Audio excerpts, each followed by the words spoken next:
Hey guys, welcome back to my channel. So today I am doing a video of romance recommendations that I think are really underrated. I did a video like this, I want to say like a year ago, and I was pretty surprised by what I found. Basically, the way that I'm judging if a book is underrated is just if it has a low amount of ratings on Goodreads. I'm not necessarily looking at like what people have rated the book, like if people liked it or not. I'm simply looking for books that people just aren't reading. I always find ones that surprise me because I feel like being so involved in booktube and in this sort of like booktube bubble, there's a lot of books that I just assume are very popular because I hear a lot of people talking about them, but then when you actually go and look at them on Goodreads, they're super low rated. But first, I do want to quickly talk about the sponsor for today's video, which is Ana Lucia. Ana Lucia is a sustainable jewelry company. Their pieces are a really great treat for yourself or a unique gift for a loved one. They are carbon neutral, so they offset 100% of their carbon emissions, starting with sourcing of their raw materials all the way to the disposal of their pieces. They also create really long-lasting jewelry pieces crafted with care from the best noble metals with a 365-day warranty. And they produce their jewelry in limited batches, ensuring the highest production standards while eliminating excessive waste. Their jewelry is starting at $39, so it is very reasonable prices. So they have sent me a couple pieces to try. I am very picky about jewelry. You guys might have noticed I pretty much only wear hoop earrings. I have like an entire drawer of just 20 pairs of hoop earrings. I got hoops for every occasion.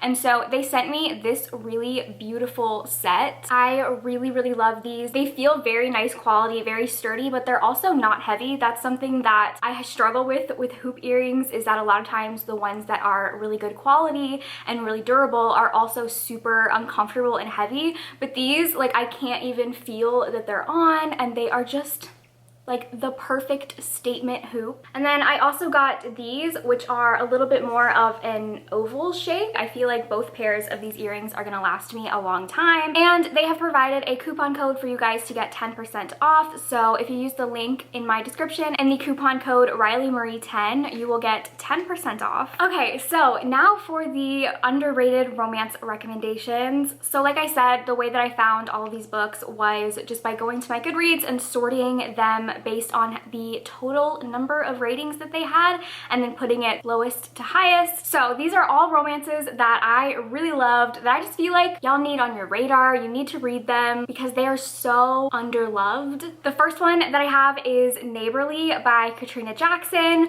I feel like just in general, Katrina Jackson is a very underrated romance author. This particular book only has 256 ratings at the time of making this video. I get it, her covers aren't the best. That was one of the reasons why I kind of put off reading this for so long, but you guys, it's so good. So Neighborly basically follows two separate couples who live next door to each other, and the women from both of those couples has an attraction to each other, and throughout the book they are exploring that relationship within their other relationships. There's no cheating involved. Both of their partners are allowing them to explore those relationships, and it's sort of a romance between all four of them, but mostly focusing on the women. And I just loved this book. If you want to read a book just about really healthy couples who have good communication, consent, there's like no toxicity, read this. It is so good. The next book I have is also by Katrina Jackson, but this one she wrote under her pen name, Brandy Bush, and that is The Roommate. So this book takes place over Christmas, and it follows this woman who goes home with her roommate for the holidays and stays at her roommate's parents' house. And she is staying in the guest room that shares a wall with the roommate's parents, and every night she can hear them next door. She doesn't know whether she should tell them or whatever, but she is very attracted to both of them, and the rest of the book plays out with the dynamic between the three of them. So yeah, Katrina Jackson, Brandy Bush, both names that she writes under I love and definitely think deserve more attention. The next one is His Beauty by Jack Harbin. This only has 482 ratings. Jack Harbin is also another author just in general I feel like is very underrated. I have loved all of his books that I've read. This one, however, is a Beauty and the Beast retelling. I actually think he has made a new cover for this book. I personally really liked the original cover, but I feel like the new cover captures like the tone of the book better because this is kind of like a fantasy romance. So this is a Beauty and the Beast retelling. It's very like straightforward to Beauty and the Beast. There's not much diversion from the plot, except it's very steamy and the Beast stays a beast. And it's so good. If you like fantasy monster romances, I definitely recommend this one. So the next one is White Whiskey Bargain by Jody Slaughter. This has 485 ratings and I loved this book. I read it recently and this is a marriage of convenience, arranged marriage trope where two rivals who work in the whiskey business, their families both own whiskey distilleries and they're sort of like rival companies, but they decide to get married and join the companies to take on a new person in the whiskey business who is trying to attack both of their companies. So they get married to join forces and they move in together. I just love it. I love any type of arranged marriage or marriage of convenience trope, especially when it's between rivals or people who don't like each other. And the tension in this book was so good. It has the only one bed trope because they do end up at one point staying in a hotel that only has one bed, and that's just the best trope ever. So yeah, I highly recommend this book if you like rivals, romances, and marriage of convenience romances. The next one on my list is Sacrifice by Katie Robert. You guys know I love Katie Robert. She is probably my favorite romance author, and I feel like a lot of her books get attention within the romance community, but I feel like Sacrifice is one that I see the least about. This is a vampire romance and I am all about vampires. I love vampires. I want more vampire romances and this one was so good. I loved Katie Roberts' take on vampires. If you like vampires and you're looking for like a paranormal vampire, very bloody romance, I highly recommend this.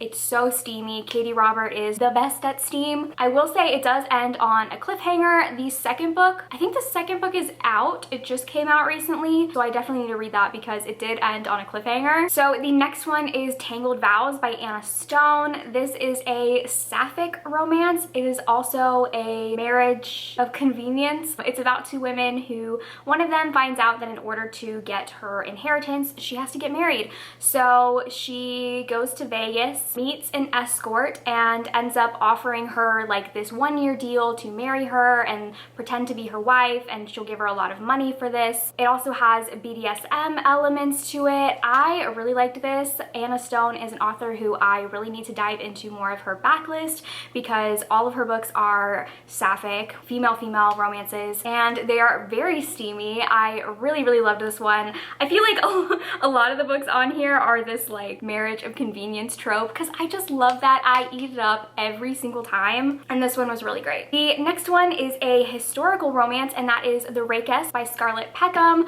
I loved this historical romance, and I feel like not enough people have read it. It only has 1,500 ratings. It follows a woman who is sort of disgraced in society. Everyone sees her as a very promiscuous woman. No one really wants to associate with her, and she sort of uses her like scandalous reputation to fight back in society and like uncover a lot of the really sexist elements of the society. And so she goes to this like summer home to continue writing her memoir, and next door is this single father who is building a house, and he is like a really soft, sweet cinnamon roll of a man, and he does not know what he's about to get himself into when he meets the main character, Serafina. This definitely has kind of like the bad girl good guy trope, which I love. It's kind of like a twist on the typical bad boy good girl trope that you see all the time, and I loved the main character in this and the love interest. They were so amazing together. So yeah, highly recommend that. The next one is one of my all-time favorite romances, and that is Go Deep by Rilsey Adams.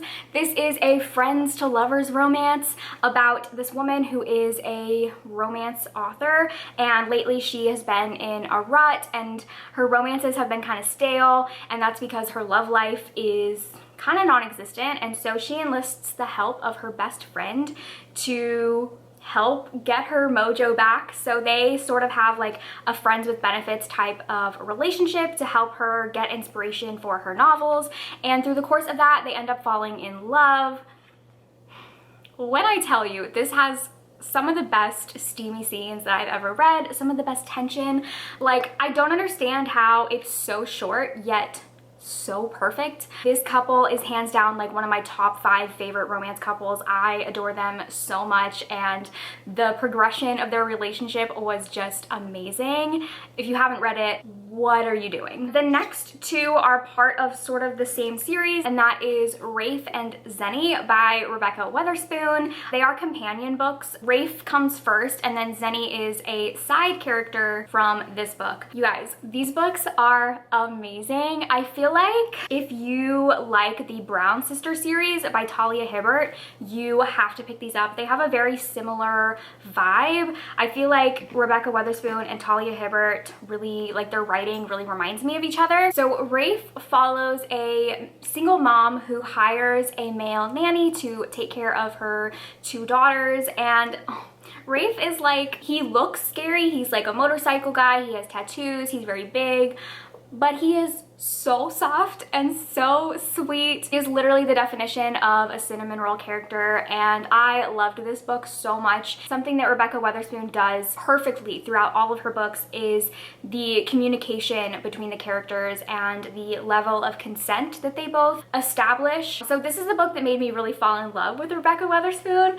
And then Zenny, this one follows the main character's best friend. Her aunt recently passed away, and in the will left Zenny a lot of money, but in order to claim that money, she has to get married to this man named Mason, who her aunt like handpicked for her, and they have to stay married for a certain length of time. So this is another marriage of convenience book where they get married and they have to pretend to be happily married, and then they end up falling in love. These books are honestly just amazing, and like I said, if you enjoy the Brown Sister series, I think that you will really like the vibes and the relationships in both of these books. The next one I'm going to talk about, when I tell you I was shocked seeing how low total ratings this author had, and that is Beverly Jenkins. So Beverly Jenkins, in my opinion, like the way that I perceive Beverly Jenkins is like being a pioneer of the romance community, specifically historical romance. She was an author that I was aware of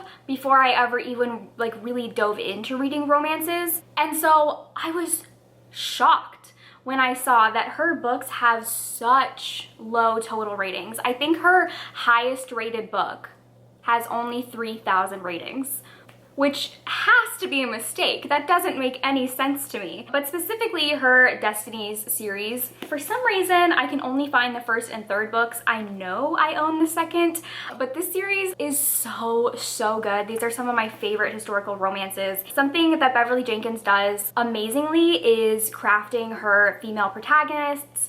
All of her protagonists are just impeccable, and this series follows one specific family. There are 3 brothers, and each book is one of the brothers' romances. The first book is like almost a mail order bride type of situation. His mother hires this woman to be like the caretaker of the house, trying to match her and the oldest son up. The second book, the protagonist is a prostitute and the love interest is one of her clients. And then the third book is a pirate romance. The heroine is a pirate and she kidnaps the hero and steals his ship. And that's like how they meet. This series is incredible. Beverly Jenkins also did the impossible. She made me like my least favorite trope, and that is accidental pregnancy. That is the one trope that every single time I've seen it in a book, I automatically 1-star it. But Beverly Jenkins made me give an accidental pregnancy book 5 stars. How she did it, I don't know, but I loved it. She made me love it. And I don't know how. It's like she used Jedi mind tricks on me. But yeah, this series is amazing. Just in general, Beverly Jenkins is amazing, and I'm really shocked that her books don't have more ratings than this. And then the last book is The Doctor by Nikki Sloan. Nikki Sloan is an author that I have discovered recently and I am obsessed with her. If you like Katie Robert, you will 100% like Nikki Sloan. They have very similar writing styles and vibes, but The Doctor specifically is an ex-boyfriend's dad romance. The main character and her boyfriend break up at the very beginning of the book because he is trash. She ends up starting a romance with his father, who is a doctor. And this book was great. If you liked Birthday Girl by Penelope Douglas, this book is very, very similar to that. I personally liked it more than Birthday Girl because I liked this main character a lot better. This book was great and I'm super excited to read even more of Nikki Sloan. I'm kind of falling down a rabbit hole of reading all of her books and they're all just like exactly what I want. So those were some of my underrated romances that I definitely think you guys should read. Let me know in the comments, what are some of your favorite romances that you think are underrated or not enough people have read. Also, be sure to check out the jewelry from Ana Lucia, and if you use the link in my description and the coupon code RileyMarie10, you will get 10% off of your purchase. Thank you guys for watching and I will see you in my next video. Bye!